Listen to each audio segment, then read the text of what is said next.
Solar Splash at Rochester features a mix of disciplines. We're working with mechanical design, electrical engineering, programming, physics, business. Everyone brings something to the table. With many of our members studying computer science, we took that opportunity to build up some of our software. And when we sat down and discussed how to improve, we were stuck. We had no data about exactly what was going on with our boat, only guesswork. We thought, hey, we need to fix that.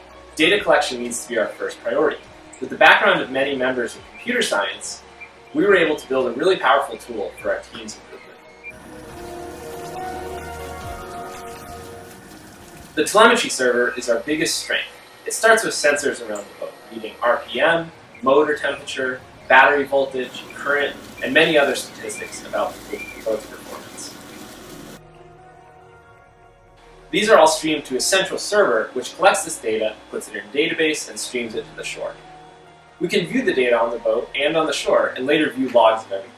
The server handles the throttle, actually helping the driver in piloting the boat.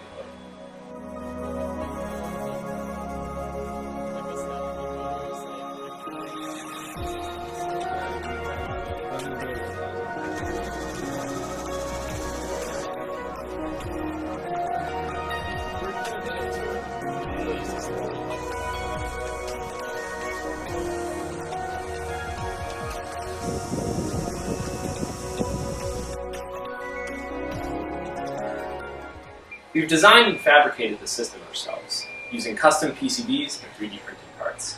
The system is very modular, so future members can expand on it. We created a library which is used in our Arduino code, so the team can easily expand on the system in the future.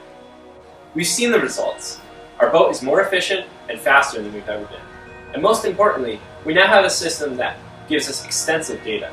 We're not satisfied with our boat's performance yet, but we're already using this to perform small incremental improvements.